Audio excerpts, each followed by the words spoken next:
Hey, what's up, guys? This is Bodie. This is Shanae. Hey, this is Jamie McDonald. What's up? I'm Laverdier. What's up, y'all? This is Seth Schleter. Hey, what's up, family? This is Jeremy Rosado, and you are tuned in to Kingdom Builder. Listen, I am so excited for what God's doing in this season. You can check out Kingdom Builder if you're listening or watching. It's an honor to be here, to be a part of this.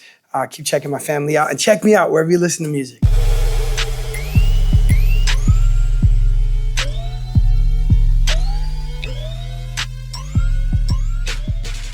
Hey everyone, welcome to Kingdom Builder. I'm your host, Kelly Meade, and today I'm joined by author and director Brock Heasley to talk about his work in the creative film industry and his work as an author as well. His new book, Paper Bag Mask, coming out in September. Brock, how are you today? I am so good. It's so good to see you again, Kelly. Yeah, it's awesome to have you back on the show. Last time was in December when we were talking about the 1-year anniversary of The Shift and the special edition Blu-ray and the novel that came out surrounding that. Right. And I just, like I've said before, that's still one of my favorite films. After talking with you for that and then seeing other projects you've worked on and also just kind of getting to know you a little bit through your social media posts, I thought it would be really fun to have you come on and share a little bit more about your own experience and how you started out and just the ways that you get inspired to even work in the creative industry. So let's start with what first sparked your creativity to begin with and how you discovered which creative outlets were the best for you. Well, you're talking about a very long journey, unfortunately, for me. I really struggled for most of my life trying to figure out what is the point of me? And I think that's a question a lot of us ask is, because we all recognize that we have differences, we have different talents, we have different abilities. And especially as Christians, we have this understanding that our contributions can be very unique. We really, as Christians especially, we value diversity, in all of its many forms. And when I thought about myself and I thought about, who I was compared to my peers and I just realized that there was something a little different maybe than to me. And I always had this creative energy, but I never really knew what to do with it. And for a long time, all of that creative energy went into illustration. When I was a kid, my mom would buy me notebooks or sketchbooks and I'd just fill them up. And then in high school, I was always the kid in the back class who was just sketching things and I was the cartoonist for the school paper and that was really what I thought I was going to do. And I even went to San Diego Comic-Con and showed my portfolio around, got some nice notices. But I started to realize a couple of things. I started to realize, number one, how little being an illustrator actually pays and how much time it requires. And I realized also that there was kind of a ceiling to my ability as an illustrator. There were so many people who were so much better than me. And, look, you don't have to be the best at something in order to engage with it. But I really felt like there was kind of a limit for me. And I didn't like that. I didn't like the idea that I could only get so good at this. And so it was a frustrating time and it was a soul-searching time. It was also a time in which I was married and I had kids. I mean, I kept this dream alive for decades, literally, to be an illustrator, specifically with comics. And then when I was 28 years old, this new thing came into being on the internet called blogs. And, there's almost no blogs anymore. But the idea that you could publish, a journal or whatever online and people could read it instantly was really exciting. It was also something people kind of made fun of, like early internet dating. It was a weird time when we just mocked people for stupid things. But despite that, I got over myself and I dove headfirst into writing blogs. And for the first time, I was writing something that wasn't assigned to me. And that was a revelation because all of a sudden I realized, oh my gosh, I really enjoy writing. And I never knew that about myself. I'd always had fun with writing letters and just trying to make people laugh and little things here and there. But I had never really dedicated myself to just composing a story and figuring out how to do it. And the people that read the stuff I was putting out, they really enjoyed it. And I found that I loved creating cool cliffhangers and I loved, writing dialogue and just all these aspects of writing that I was like, oh, I really, really like this. But more important than that, as I was writing, I had this sense with writing that I didn't with illustration, which is, oh, I think I can get really good at this. It wasn't that like, oh, I was amazing out of the gate. I probably was a little bit better than the normal person out of the gate, just because I was a little bit older, had a little bit more experience, a little bit more to draw from. But um, but I really just had the sense, if I keep doing this, I'm going to get better and better and better. I didn't feel that ceiling like I did with illustration. And so I just dove head first and taught myself how to write and write better and more. And I spent 5 years writing my first book, and that was a memoir about my father and his he's involved in a shooting and all this stuff, and just kind of growing up.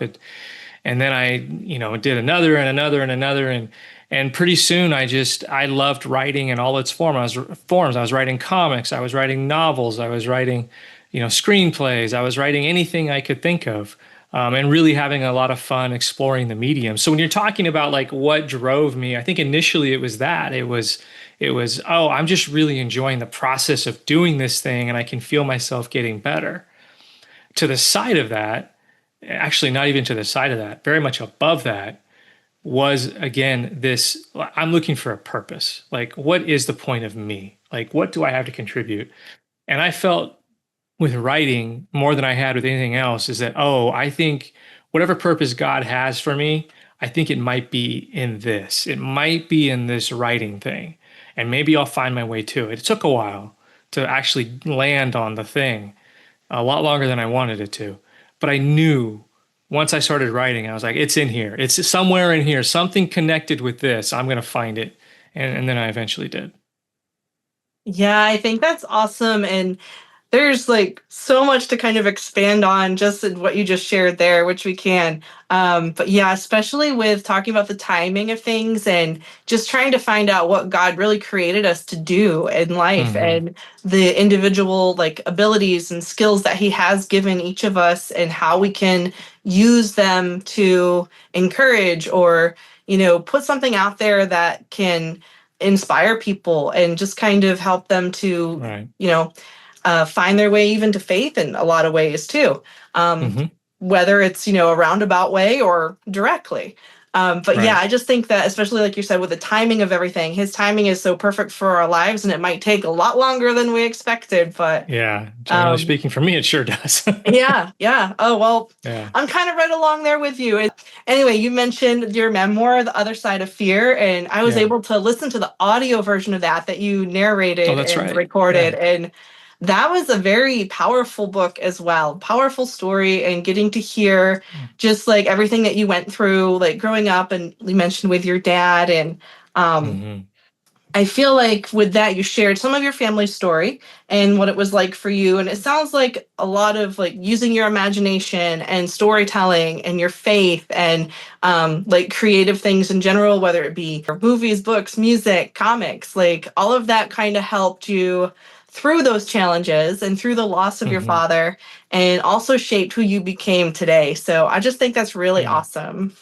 Yeah, no, I value the arts so much, not only because I'm involved in it, but because, as you say, it does get us through those times. I think generally speaking, the public at large that isn't anxiously engaged in creating art like a lot of us are, they see it as an extra. But I think it's one of those things that, were it removed even from them, they would find very quickly that their lives are much less meaningful and much less understandable and much less enjoyable. So I think I think you're dead on. Like those rough times, we rely on those things. They're more than just entertainments, which they're sometimes written off as. They're valuable. They're important. They're how we process the world, and for a lot of us, it's how we process our faith. There's a reason that Christ told parables. It was story after story after story, and it's because he understood that. He understood how valuable this way of communication, because they weren't just stories to communicate a doctrine. They were also entertaining in and of themselves. Otherwise, he would have not been able to amass such a following. And I think there's a huge lesson in there for us as creatives. Yeah, absolutely. And it's always interesting to me how, like, different genres of, whether it be film or, books, whatever, they can speak into the lives of each individual person in a different way. Like, we share the love of sci-fi and comics and all of that, but I know there's so many people who just don't get it, and Right. they just kind of brush it off as like, well, that's just a bunch of silliness. But like, to someone like me, I can look at those stories and the characters, and I can dive deeper into that and Right. into the more Right. like, what's really going on here, like what's going on inside their head, inside their heart, and how does that relating to, how's that relating to me and the people that I'm encountering in real life. So there is just a lot more to it than a lot of people think. There is. And it's totally fine that they think it's silly. That's fine, because that's part of it, is that there are different things for different people. I think that sports are kind of silly, to be honest with you, but it's very popular, I'm told. People really enjoy it, but I don't think, but even with that, like, I don't think people just enjoy sports because they like seeing the ball go far. They're also very wrapped up in the stories of these athletes and what they've had to overcome to achieve what they, so everything has got these stories. It's got some kind of entertainment value. We're constantly telling them to each other in one medium or another. And comics is cool for me and you. Like, we're going to go deep into that. Other people are going to be like, I want nothing to do with that. And that's totally cool. I guarantee you they're getting their stories and they're getting their entertainment through stories somewhere else, and consequently their lessons and shaping their morality and all that stuff is coming from somewhere else. Yeah, for sure. So as you mentioned, you've written books and screenplays, and you have an ongoing comic series, and you've done a lot of illustrating, and then you moved into film directing with The Shift. And that story, like I said, I feel like it has made such an impact on so many. And it's one that like I've mentioned before, I just really, really enjoyed it. And also, it left an impact on me too. And enough to that it's kind of like in my top 5 of films that I really that's amazing. have been, that I have really just been touched by. And so with taking that step into film, what were some of the most rewarding and also the most frustrating things about seeing, like, the words on the paper come to life on the screen? Well, those are two big, giant questions. I think in terms of the most rewarding, I kind of, and this is fair or not, I don't know if this is true or not, but for me, it's true. I view film as the ultimate medium because it's the thing that combines all the disciplines together. It combines art, it combines, something visual, it combines the written word. Every single skill I've got, plus a whole bunch more I don't, come together to make a film. And so I think The Shift, I'm so glad to hear that it's had such an impact on you. I've heard from others as well that it's had such a huge impact on. It's something I'm obviously, I'm still kind of can't believe I even did it, like that I was part of that, and that it happened, because it is such a miracle when a film gets made. It's so much easier for me to sit in my room and just write a novel. Like, that's just me. But making a film is so much more. In some ways, it's more rewarding because it reaches more people. A film is always going to reach more people than a book. Not everybody likes to read, especially nowadays. But also, I think the most frustrating aspect of film is the same thing. It's so fun to collaborate, and it can be so frustrating to collaborate because there's a lot of voices coming, and that film that you watched was shaped by more people than just me. And that is both part of the reward and part of the frustration. But you end up with something, if you're lucky, that can touch people, that can be meaningful to them, that can give them a good time, on a Friday night. And that's something that, it's hard. I can point at that and say, well, that's the most rewarding experience of my career so far. And I think that's right, because the film's the ultimate medium. Yeah, I definitely would agree with that, because like you're saying, there's so much that can be put into film that, because it's like engaging all of our senses pretty much at once. And instead of with the books, we can use our imaginations and visualize things, which is awesome too. But sometimes it's just, it's just really cool to see a director's vision come to life and know like what you had your hand in it. And then like you're saying, there's so many other people involved as well. And I have a lot of respect for people that are involved with every aspect of the creative process, because I know that there is so much more to it than the general public will even think about. Right, right. No, it's true. It's a complicated process. It's almost impossible to understand it unless you've done it. And that's okay. You know, people are gonna. I enjoy film and always have enjoyed film from the standpoint of like, how is this made? Like even before I got into it, I just was fascinated by how it was made. Other people, they watch a movie, they figured, well, I guess they just went out there and they just set up a camera and they just did whatever, you know, and like that's all they know, and that's fine. Yeah, it's fine. It's okay to enjoy things at different levels. Yeah, and so for anyone who is like just starting out in writing or filmmaking and might be interested in pursuing it like in a bigger way, what would you say are some good steps for them to take towards that goal? Yeah. So the biggest thing I think is to focus on your craft. You've got to get good at the thing. And the only way to do that is to simply do it. You know, before I wrote my first screenplay, I had written 3 books, and I had written hundreds and hundreds of pages of comics, and I had written so many essays, so many essays, you know, and I had done all that before I wrote my first screenplay. Now, writing a screenplay is very different than those things, but I can tell you right now that having written all of that stuff, having practiced the art of writing in so many other ways, absolutely gave me a leg up. My first feature film script was The Shift, and it was made into a movie. You know, like that never happens. But I think it happened because I worked really hard to get good at this thing that I felt like I could be good at. And so that's always my number one piece of advice is look, whatever you want to do, great. Now do it, and do it a lot, because it's the only way you can get good at it. Nobody is so naturally gifted that they can just do a thing and then straight off it's just amazing. I mean, yes, that does happen. It does. But there's so very few people that happens for.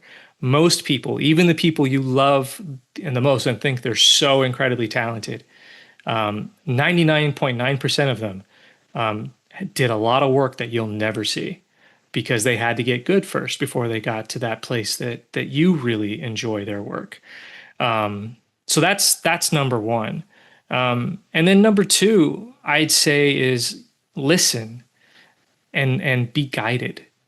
Be guided. Allow yourself to be guided towards the things that are right for you, and away from the things that are not right for you. And what I mean by that is, and look, I come at this from a spiritual perspective. This is a safe place to talk about that.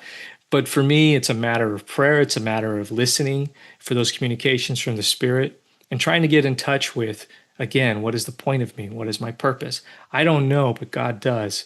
And He'll let me know. He'll let any of us know if we diligently seek after that. And He'll let us know at the right time. I really believe that. I think each one of us has that path to knowledge about ourselves available to us. It just is going to take some dedication and some faith. And faith, I believe, is a word that is almost synonymous with the word patience. And if we can get through that, we can figure these things out. And that means not just saying bullheadedly, oh, this is the thing I want to do, God, make it happen for me. It's also about taking it to Him and saying, if this isn't it, tell me. Like, I'm open to that. You have to be open to that, because it's only when you're open to that that He might say to you, hey, guess what, Kelly? You're not a great singer, but you could be an amazing painter. And I don't know, Kelly, at all if you're a good singer or not, but I'm saying there are people, and we all know people like this, who are pursuing something that we can say, probably not going to happen, but they haven't figured that out yet. Well, we have access to somebody who can tell us those things and can steer us in the right path. I really, that's been very important for me in my journey. And especially when times have gotten hard, when I have felt the sting of rejection, and I have felt the sting of the rejection hundreds of times at this point. I have received reviews of my movie, both good and bad, and so I have felt that. I have had more no's than yeses. But those few yeses that I've gotten have enabled me to do some really amazing things. But I had to accept those no's. I had to accept that that those were happening, and that wasn't my path. And one of those no's may come from God if we open ourselves up to it, but we have to trust that no is a good thing, and that on the other side of that no is a yes for something else that will be better. Mm. Yeah, absolutely. And I think that's also really good advice for someone who, like, maybe they feel like they're too old or they've already missed their chance and, like, Mm-hmm. why bother even trying? And I know even for myself, like, I'm not in my 20s anymore. So it's like, Right. I see these younger kids accomplishing so much already, and it's like, ooh, did I miss my shot, or did I miss that Right. opportunity? Or, but then it all comes back to, the timing of everything and the life that we live, that we gain the experience. And like you say, like Mm-hmm. we practice our craft, whatever it may be, practice different crafts, find out what works best for us. And Right. because, yeah, like you're saying with, no, I'm definitely much better behind the scenes when it comes to the music. But like with art, and there's so many different art mediums out there, and I do enjoy, like, there's wood burning. I don't know if you're familiar with that, but like I love working with Mm-mm. wood and with leather and Oh, cool. creating things that way and doing some painting, and like those are some of my creative outlets. And then also Uh-huh. some writing, which similarly there is where back when it was like in school and things were like assigned, I didn't really enjoy it as much. But then Yeah. even when I started working with Today's Christian Entertainment and started writing the reviews for movies and music and books, I started to kind of develop more of a creative way of writing with it. Uh-huh. And it kind of unlocked this, like, oh, I actually do enjoy this. Yeah. Oh, And how cool. yeah, and then I kind of started doing a little bit more, some stories, kind of ventured into that. And um, who knows if it would ever be anything like more for myself and like any friends who would want to read it. And I'm Right. not necessarily pursuing that, but just another creative outlet to have, and a Yeah. way to, like, all the ideas that I feel like so many like creative people, we get filled with so many ideas, but it's like, what do I do with all of this and how do I get it Mm-hmm. out there? So I love Right. the fact that writing allows, there's so many different genres of writing and ways that you can explore that. So yeah, that's just been a really cool thing to discover about myself along the way too, even though it's Yeah. taken, a lot more years than I thought it would. Yeah, but there's nothing to that. There is in our heads. There is this thing. I've felt it many times too, that, oh my gosh, I'm so far behind, these people who go to film school in their early 20s and they come out of it and they direct their first feature film. I didn't even think about getting into film until I was 38 years old. That's pretty old to say, oh, I'm going to try this. I didn't direct my first feature film until I was 46, I think I was. That's old. That's old. But at the other hand, I probably still have another 40 years ahead of me, I hope. There's a whole lot of time to do all kinds of things. And we live in an age that values youth so much that sometimes we start devaluing ourselves as we get older. But it's never too late. I mean, that's a cliche, but it's true. It's true. There's always like those. I see those memes sometimes where it's like, oh yeah, this person was this years old when they wrote their first whatever, and they've got like 30 books. I'm like, oh my gosh. So it's all possible. Yeah, Still. absolutely. So yeah, I know from like my experience and as well as talking with fellow creatives, especially like in the small business realm, Mhm. there's a lot of burnout that can happen, whether it be creative Yeah. burnout, writer's block, just, feeling imposter syndrome, like, we don't belong here, even though we've been Right. given this, skill, or we've been given this thing to share with the world. And I know it happens to everybody to some degree. So, what are Right. some ways that you deal with and move through those times? Oh gosh. For this isn't that helpful necessarily, but for me, I like jumping mediums. That helps a lot. If I'm if I'm burning out on screenplays, then I start writing a book. If I'm burning out on books, I start writing comics more. Or even sometimes I'll dip back into illustration just because that exercises a different kind of muscle. So, I think probably the lesson in that is, creatively speaking, don't put all your eggs in one basket.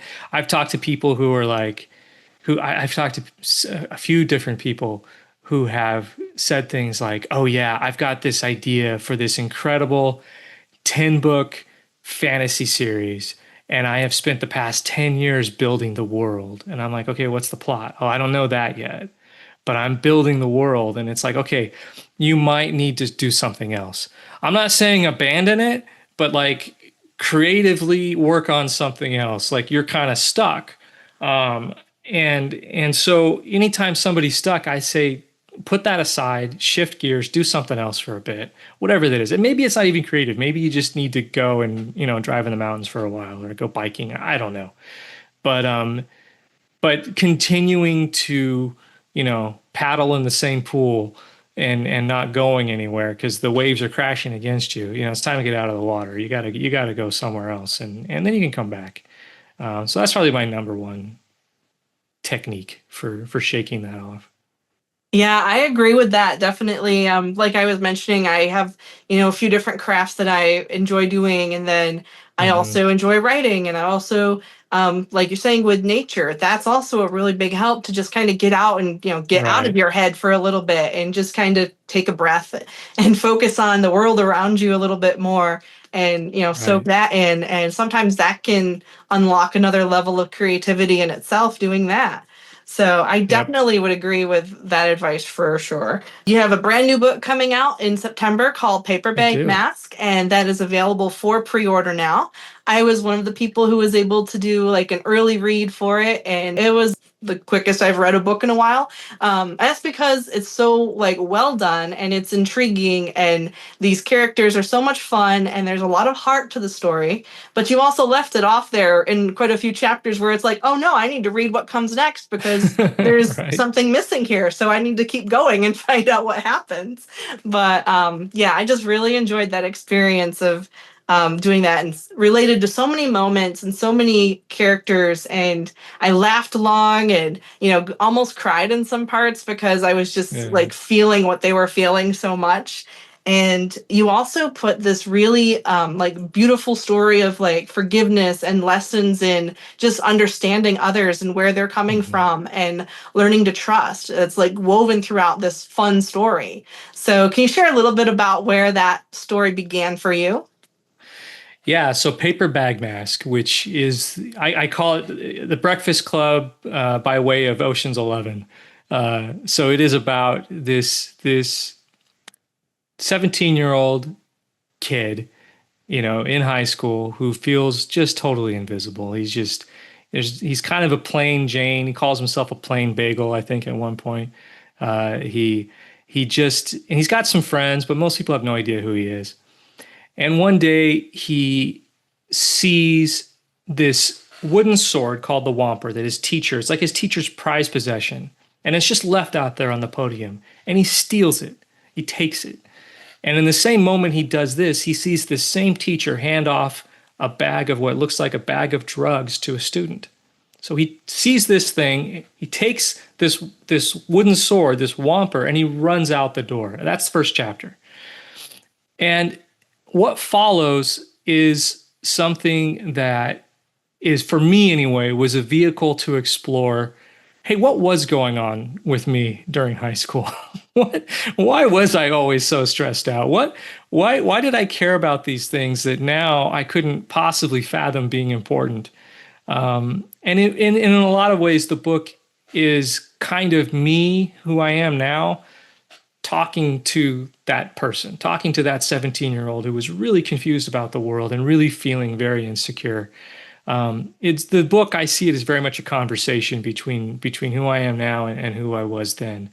And it's also very honest. I just got a review this morning from somebody who was just like, they gave it a positive review, but they at the same time they were like, I know that that teenagers are actually like this, but I didn't necessarily like that you showed it. Because I tried to be very honest with how I depicted the mindset of I could remember very clearly who I was then.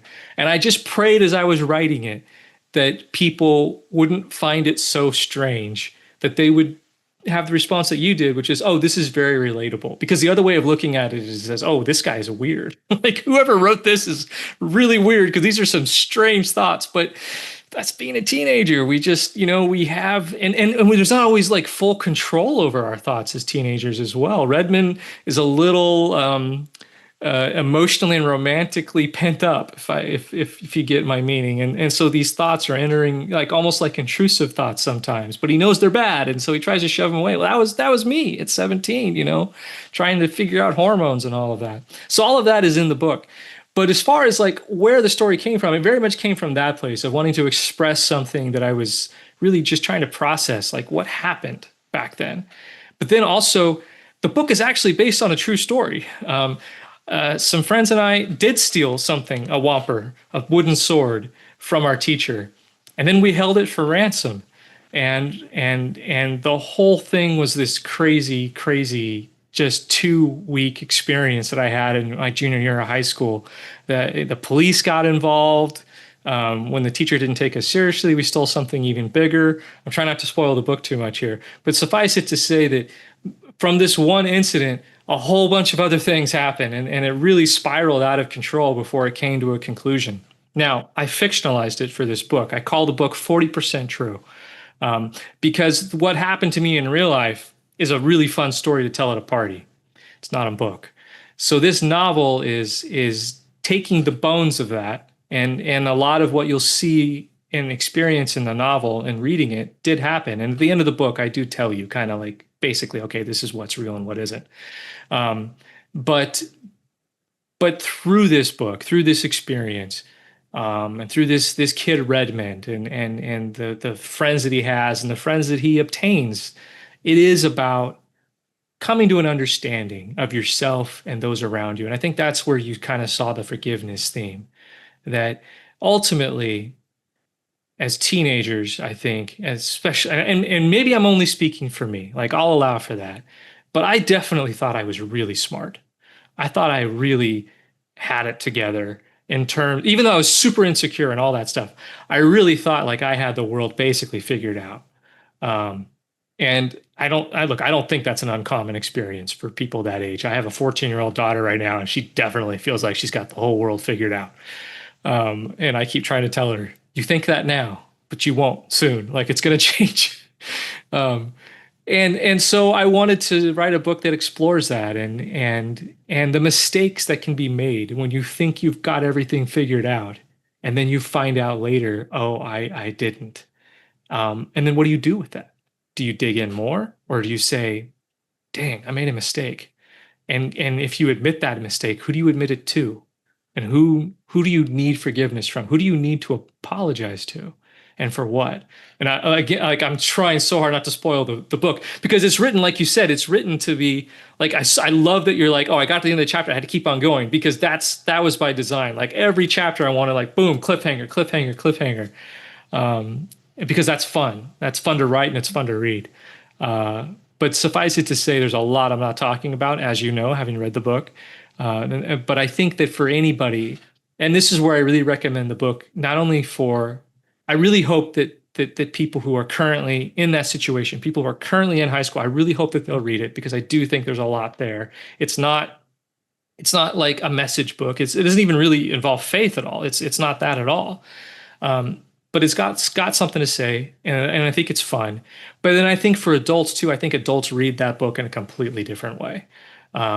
Because sometimes with literature, like YA literature that deals with young adults, sometimes that's so far in the kid's perspective that it doesn't, like it feels kind of young. And look, this book definitely has that feeling to it, but it doesn't.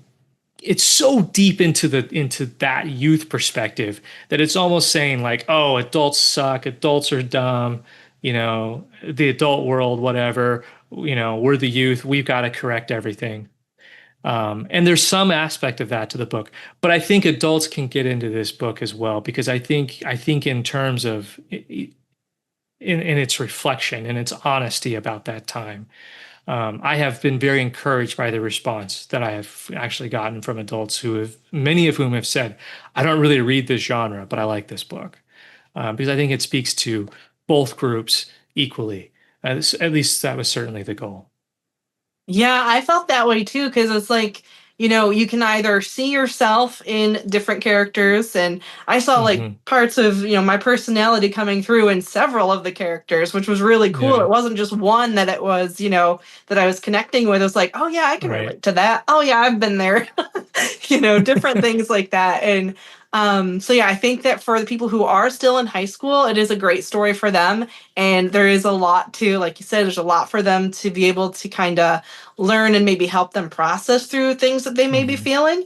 And then for those of us who are, kids at heart and, on the older side of things, that we've already been through that. But there's still a lot that we don't know too. And there's still a lot that we're trying to learn even as we continue to grow and, on our life journeys. I don't think we ever really stop learning more about ourselves and people around us and just, the human condition in general.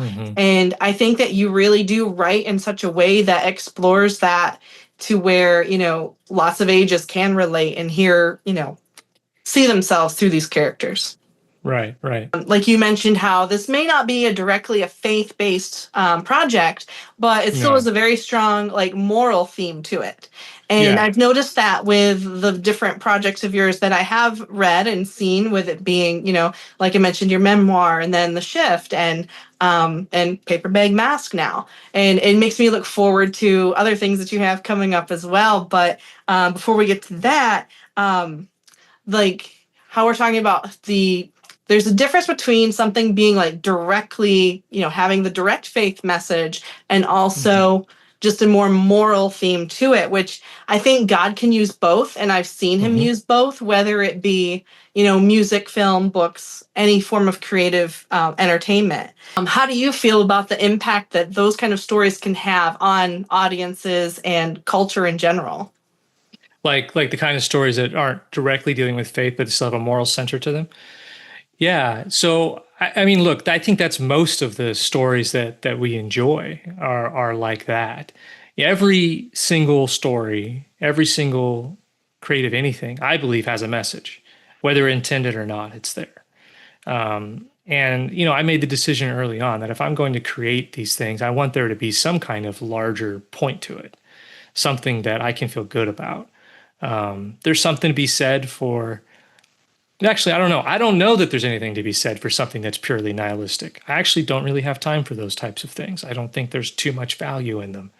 I really appreciate things that have a moral center. And I'll tell you one thing that I have now watched 3 times all the way through, that initially I really avoided because of the subject matter, but that I have really come to understand has a deep moral center to it that is worth exploring and considering. That's Breaking Bad. Breaking Bad is an incredibly moral show, which, given that it's about somebody who makes meth and is slowly becoming a criminal over the course of the series, you wouldn't necessarily think that. I certainly didn't. But I recently showed it to my wife, and after getting over her initial disdain for the early episodes, I basically implored her, please stick with it. I promise you, by the time you get to the end of this thing, there's something really valuable here. To be learned from this show. And sure enough, we got to the end and she's like, okay, I get it. I see it. That was really good. And that was, and Breaking Bad is a type of story that, it's not faith. They never even talk about God or anything.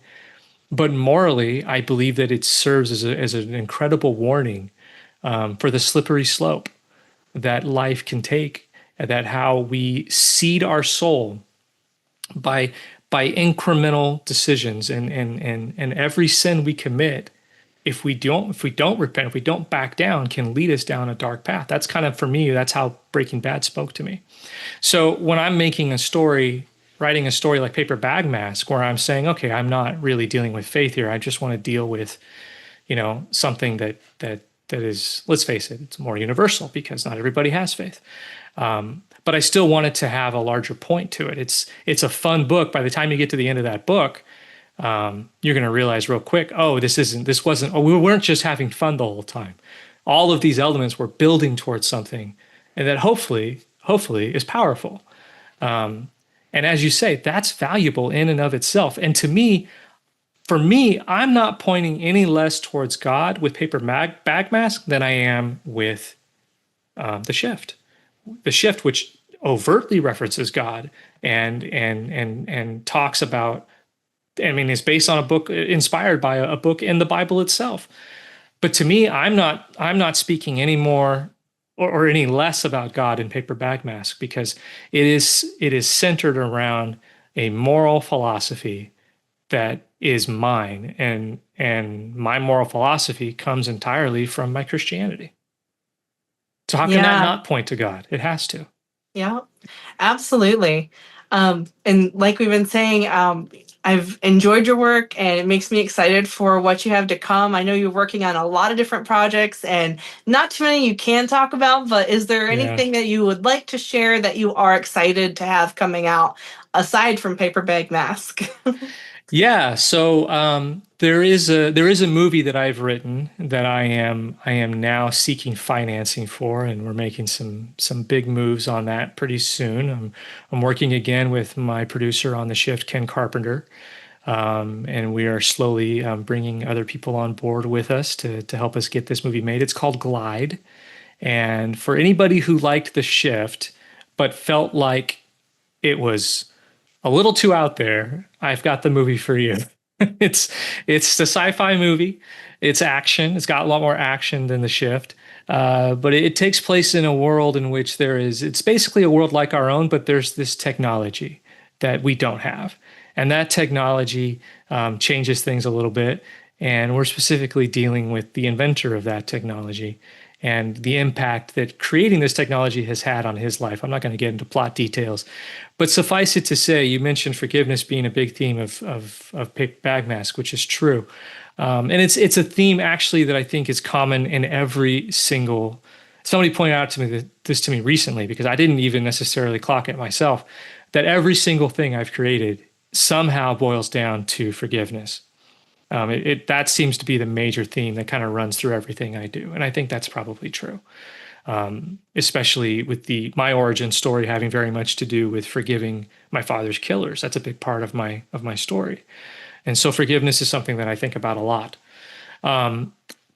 Glide is the most overt. Is the story I have told that is the most overtly about forgiveness. Like, it's almost only about forgiveness in a lot of ways. And so I'm really excited for that one. I'm excited to, number one, direct again, because I wrote the screenplay with that in mind. It's a fully original story. It's not even inspired by the Book of Job like The Shift was. It's not based on a novel. It's an original story entirely. And yeah, it deals quite heavily with forgiveness, and specifically, I was very excited to explore a scripture that I think is a little hard to digest.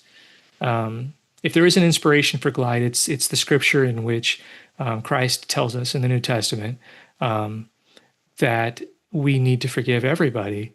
And if we can't forgive, then there's no forgiveness for us. I'm fascinated by that scripture, because we usually think of forgiveness in terms of grace, in terms of if we ask for it, we'll receive it. But there is this condition that Christ put on it. And I'm curious about that condition. I'm curious about what that means. And I'm especially curious about how that plays out, both in terms of like a relationship with God, but also not. Like, from a humanistic point of view, how does that work? Can I feel forgiveness if I hate? Can I feel forgiveness if I won't forgive somebody else? And I think there's and what I mean by humanistic is I think there's kind of a psychological thing at play there. It's not just about the justice of heaven. It's also about, can you actually achieve this? Can you actually receive forgiveness from somebody if you won't forgive? And I think that there's a psychological block there. And so that's kind of what I'm exploring in this film. And so I'm hoping that it's a film that people are excited to see, especially as they find out more about it. And I think it's also, in a lot of ways, it's much more accessible than The Shift. That was kind of my goal with it. Even though I love The Shift and all its complexity, I don't want to repeat myself. I want to do new things. And so Glide is very much about trying to do something that's a little bit more audience friendly, but that is going to take them on a journey that hopefully is just as spiritually deep and uplifting ultimately as The Shift. Well, just hearing that little bit has already made me very curious and excited to look forward to that and see that when it does eventually come out. So thank you again so much for coming on today and sharing your insights and your perspective. I want to encourage everybody, follow Brock on social media. I will post his links to his pages as well as where you can pre-order Paper Bag Mask and links for his other projects in the description below this video. Thank you again so much for taking the time. I love talking with you. Always good talking with you, Kelly. Thanks so much for having me back.